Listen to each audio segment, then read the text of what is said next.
कंपनियां बंद हो गई। तो एलिजिबिलिटी क्राइटेरिया को नोट कर लीजिएगा, पेंसिल कॉपी उठा लीजिएगा, पेन डायरी उठा लीजिएगा, ये कुछ चीज़ें नोट कर लीजिएगा।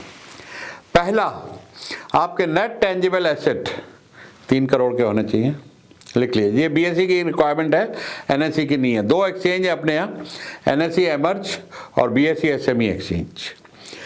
एनएसई की रिक्वायरमेंट ये नहीं है, लेकिन उसकी रिक्वायरमेंट है कि पॉजिटिव कैश फ्लो होना चाहिए और 1 करोड़ रुपए का ऑपरेटिंग प्रॉफिट होना चाहिए पिछले 3 में से 2 साल।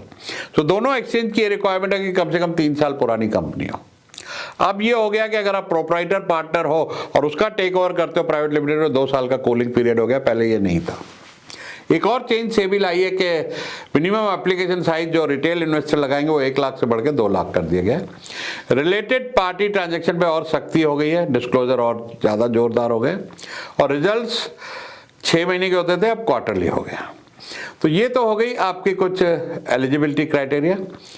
कैपेबिलिटी की अगर बात करूं तो बिजनेस ग्रोइंग होना चाहिए, आपके इंडस्ट्री एवरेज से थोड़े अच्छे प्रॉफिट होने चाहिए, कॉर्पोरेट गवर्नेंस आपकी अच्छी होनी चाहिए, थोड़ा लाला कल्चर से निकलना पड़ेगा।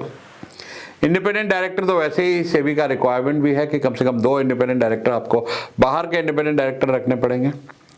उसके अलावा और भी छोटी छोटी कंप्लायंसेज है, कंपनी सेक्रेटरी होना बहुत ज़रूरी है आपके पास और होना भी चाहिए, क्योंकि आपके बस की कंप्लायंसेज और आपके अकाउंटेंट के बस की नहीं होंगी। एक पीयर रिव्यू ऑडिटर रखना पड़ेगा, जो आपका एग्जिस्टिंग सी है वो जो काम करता रहे, लेकिन जो ऑडिटेड बैलेंस शीट सबमिट होगी वो पीयर रिव्यू ऑडिटर के जरिए होगी। तो ये तो हो गई एलिजिबिलिटी पार्ट। कैपेबिलिटी में मैंने आपको बोला कि तकरीबन मोटा मोटा समझ लो भाई कि 15 करोड़ से ऊपर का टर्नओवर और 3 करोड़ से ऊपर का नेट प्रॉफिट हो, तो वहां से आपकी एक एलिजिबिलिटी और कैपेबिलिटी शुरू होती है। उसके नीचे में अगर हो तो फिर आपको मेरी ज़रूरत पड़ेगी कि मैं आपका बिजनेस बढ़वाऊँ, स्केलेबल मॉडल बनवाऊँ, अच्छी मार्केटिंग, अच्छी टीम और अच्छी प्रॉफिटेबिलिटी सेट करूँ ताकि आप उस लायक हो। और उसके बाद आपको ज़रूरत पड़ेगी एक मर्चेंट बैंकर की, जो हमारे पास तजुर्बा में बेस्ट मर्चेंट बैंकर से टाई अप है। हम आपको national stock exchange, Bombay stock exchange भी लेके चलेंगे, वहाँ भी उनसे मिलवाएंगे कि आपकी कंपनी कैसे ठीक है, सब पेपर वर्क, एक अच्छा आईपीओ आने लायक है कि नहीं है। क्योंकि पिछले दिनों कोई 70 एक एप्लीकेशन, जी हाँ, जिसको ड्राफ्ट रेड हेरिंग प्रॉस्पेक्टस बोलते हैं, DRHP रिजेक्ट हुए हैं।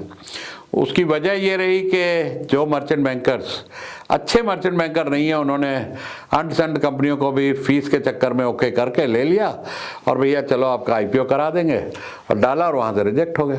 तो भैया सोच समझ के, बहुत सारे मर्चेंट बैंकर अच्छे भी हैं बुरे भी हैं, हर एक के चक्कर में मत फंस जाना, सोच के चलना कि आपका पेपर वर्क ठीक जाए, पहली बार में थ्रू हो जाए, क्योंकि काफ़ी अच्छा 1000-1200 पेपर लगते हैं यार, ड्यू डिलिजेंस बहुत बढ़िया होती है। तो ऐसा नहीं है कि आपका अकाउंट डिपार्टमेंट मजबूत नहीं और ठीक से हो नहीं पाए। तो एक अच्छा पेपर वर्क के साथ, सॉलिड पेपर वर्क के साथ, एक अच्छी बैलेंस शीट के साथ, अच्छे मॉडल के साथ आप आईपीओ के लिए जाएंगे तो आपका DRHP जरूर अप्रूव होगा। मर्चेंट बैंकर के साथ आपको चाहिए होगा लीगल एडवाइज़र। लीगल एडवाइज़र के अलावा आपको फाइनेंशियल एडवाइजर्स, इंडिपेंडेंट डायरेक्टर्स, मैंने पहले ही बताया, वो भी चाहिए होंगे। और जब उसके बाद आपके आईपीओ की डेट आ जाए तो आपको चाहिए होगी एक PR एजेंसी जो आपके रोड शोज कराएगी। जगह जगह अलग अलग शहरों में आप विदेश भी जा सकते हैं, जहाँ पे प्रेस कॉन्फ्रेंस, रोड शो का मतलब है प्रेस कॉन्फ्रेंस, आपकी प्रेस कॉन्फ्रेंस होगी। वहाँ पर फाइनेंशियल न्यूज़पेपर्स के जो भी जर्नलिस्ट आएंगे आपसे सवाल जवाब पूछेंगे, आपका CFO साथ में रहेगा, टेक्निकल जवाब वो देगा, बाकी बिजनेस मॉडल का जवाब आप दे सकते हैं। ये सब मैंने पहले किया हुआ है 1995 में, मुश्किल नहीं है, घबराना नहीं, लेकिन कंप्लायंसेस पूरी, लाला कल्चर से हटना पड़ेगा, टैक्स की चोरी के कल्चर से हटना पड़ेगा, ट्रांसपेरेंसी लानी पड़ेगी, इंडिपेंडेंट डायरेक्टर लाने पड़ेंगे, कॉर्पोरेट गवर्नेंस लानी पड़ेगी। और एक बार आईपीओ आ गया भाई, उसके बाद तुम रुकने वाले नहीं हो। तुम्हारे पास अच्छे अच्छे इन्वेस्टर्स के फ़ोन आएंगे अगर कंपनी अच्छी है, वो आप कोई कंपनी में पैसा लगाना चाहेंगे। बहुत सारी बड़ी बड़ी कंपनियों से ऑफर आएंगी, भाई अपनी कंपनी मुझे बेच दो।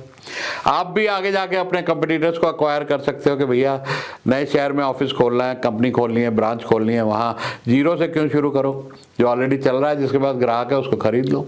आपके पास वो सब पावर आ जाती है। अच्छी टीम नहीं रख पाते आप, बड़ी दिक्कत होती है। आज CFO 1 करोड़ का कॉस्ट करता है, आप नहीं रख सकते।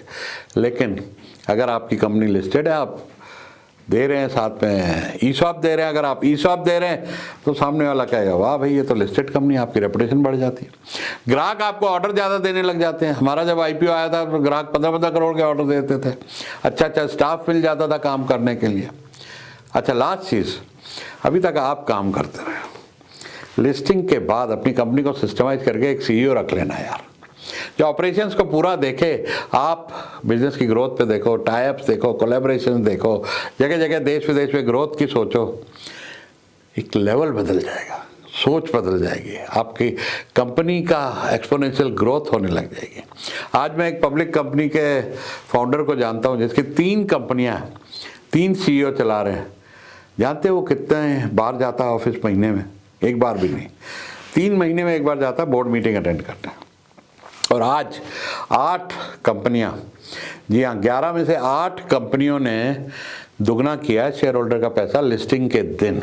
कहिए तो मैं आपको नाम भी बताता हूँ। पहली कंपनी है टॉस द कॉइन, उसके बाद है एपेक्स इकोटेक, तीसरी है C2C एडवांस सिस्टम्स, चौथी है एमरल्ड टायर, पांचवी है गणेश इंफ्रावर्ल्ड, छठी है धनलक्ष्मी कॉर्प साइंस, सातवीं है राजपूताना बायोडीजल एंड आठवीं है राजेश पावर सर्विसेज। ये सब ने 100% गेन दिया है, 100%। तो क्या सोच रहे हो यार, आज ही से तैयारी शुरू करो। डिस्क्रिप्शन में नीचे नंबर है, ईमेल आईडी है, कांटेक्ट करो। हम आपको पूरा गाइड करेंगे, हैंड होल्डिंग करेंगे। आज आप तैयार नहीं हो कोई बात नहीं, आपके बिजनेस को उस लायक बनाएंगे कि आप जब IPO के लिए जाओ तो आपको किसी भी बाधा का सामना न करना पड़े और आपकी कंपनी दिन दूनी रात चौगनी बढ़े।